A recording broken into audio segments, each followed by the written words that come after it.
किसी एक गांव में बहुत ज्ञानी पंडित रहा करता था। पंडित आजू बाजू के सारे ही गांवों में बहुत प्रख्यात था और इसी वजह से धनवान भी।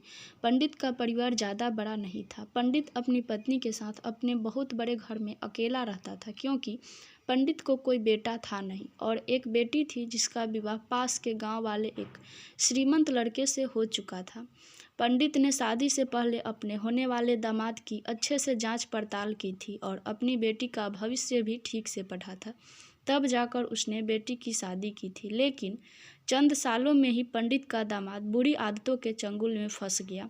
जुआ और शराब की बुरी लत ने उन्हें सड़क पर लाकर रख दिया था। अपनी बेटी की ऐसी दुर्दशा देखकर पंडित की पत्नी काफ़ी दुखी होती थी और अक्सर पंडित को कहा करती थी, तुम जाकर उनकी मदद कर आओ। पंडित हमेशा अपनी बीवी को यह कहकर उनकी मदद करने के लिए मना कर देता था कि अभी कुछ समय तक उनका बुरा वक्त चलना है। हम चाहे कितनी ही कोशिश कर ले, जो उनके नसीब में नहीं है वह उन्हें नहीं मिल पाएगा। पंडित की ऐसी बातों से उसकी पत्नी काफ़ी दुख हो जाया करती थी और मन ही मन सोचती थी कि कैसा स्वार्थी पिता है, अपनी बेटी को इतने कष्टों में देखकर भी उसकी मदद करने के लिए मना करता है। आखिर भगवान ने जो इतना सारा धन दिया है उसका क्या करेंगे? हमें कोई और औलाद भी तो है नहीं, ले देकर एक यही बेटी है और उसके लिए भी कुछ नहीं करेंगे तो किसके लिए करेंगे? पंडित ऐसा नहीं सोचता था। ऐसा नहीं है कि पंडित अपनी पुत्री से प्रेम नहीं करता था, लेकिन उसने अपनी पुत्री की कुंडली इतने अच्छे से पढ़ी थी और वह यह पहले से ही जानता था कि वह चाहे किसी भी लड़के से शादी करती, लेकिन उसके जीवन में यह समय आने वाला ही था और बिना इसे भुगते उसको छुटकारा नहीं मिलने वाला था। एक दिन खाने पीने के लिए भी मोहताज हो चुके पंडित के बेटी और दामाद उसके घर पर आए। पंडित ने और उसकी बीवी ने दोनों का खूब आदर सत्कार किया और खूब अच्छा खाना खिलाया।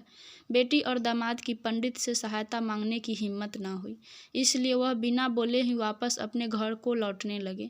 लेकिन माँ तो माँ होती है, पंडिताइन से रहा नहीं गया और बिना पंडित की इजाज़त के उसने चोरी छुपे बूंदी के लड्डू बनाकर उसमें सोने के सिक्के रख दिए और बेटी और दामाद को दे दिए, ताकि बेटी और दामाद की कुछ आर्थिक सहायता हो सके। पंडिताइन यह भी जान गई थी कि बेटी और दामाद शर्म के मारे उनसे मदद नहीं मांग रहे थे, इसलिए उसने बेटी और दामाद को भी लड्डुओं में छिपे सिक्कों के बारे में कुछ नहीं बताया। जाहिर सी बात है कि जब वो लोग घर पर जाकर लड्डू खाएंगे तो उन्हें उसमें सोने के सिक्के मिल जाएंगे। इस तरह बिना उनके मांगे ही उन तक मदद पहुंच जाएगी। सोचकर पंडिताइन मन ही मन अपने बेटी की मदद करने के लिए खुश होने लगी।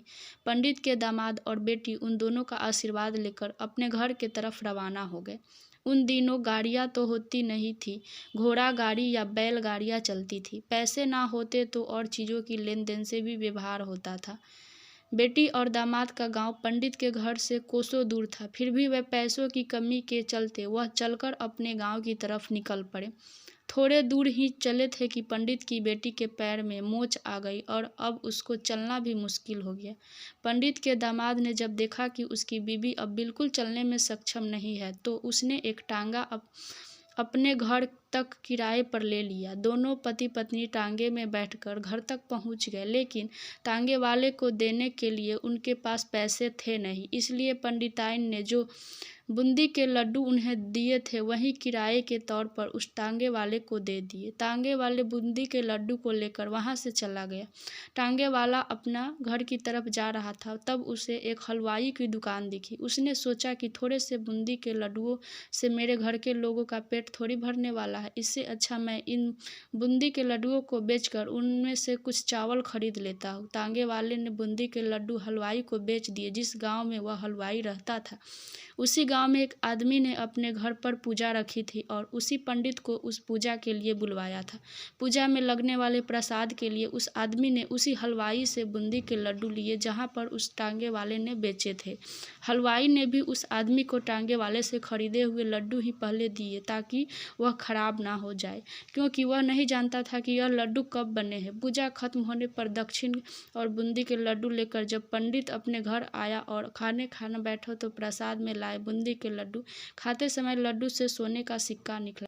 इस घटना को देखकर पंडिताइन की आंखों से आंसू बहने लगे। पंडित ने जब पंडिताइन से उसके रोने का कारण पूछा तो पंडिताइन ने पंडित को सब कुछ बताया और पंडित से उनकी बातों पर भरोसा न करने के लिए माफ़ी मांगी। पंडित ने पंडिताइन के आंसू पोंछे और कहा कि तुम्हारी तरह मैं भी हमारी बेटी को बहुत प्रेम करता हूँ, लेकिन अगर हम उसकी मदद करते हैं तो दामाद हमसे हमेशा ऐसे ही मदद की अपेक्षा रखेगा और अपनी बुरी आदतों को कभी नहीं छोड़ेगा। पंडिताइन भी अब पंडित की बातों से सहमत हो गई। 2-3 महीने बीत गए। पंडित के दामाद और बेटी फिर से एक बार उसके घर आए और इस बार उनकी परिस्थिति पहले से बेहतर थी, क्योंकि पिछली बार खाली हाथ जाने के बाद दामाद ने नया काम शुरू किया था और अपनी सारी बुरी आदतें भी छोड़ दी थी। दोस्तों, नसीब का लिखा नहीं बदलता। यह कहानी आपको कैसी लगी? क्या आप भी नसीब पर भरोसा रखते हैं या फिर आप उन लोगों में से हैं जो अपना नसीब खुद अपने हाथों से लिखना चाहते हैं? कमेंट में ज़रूर बताइएगा।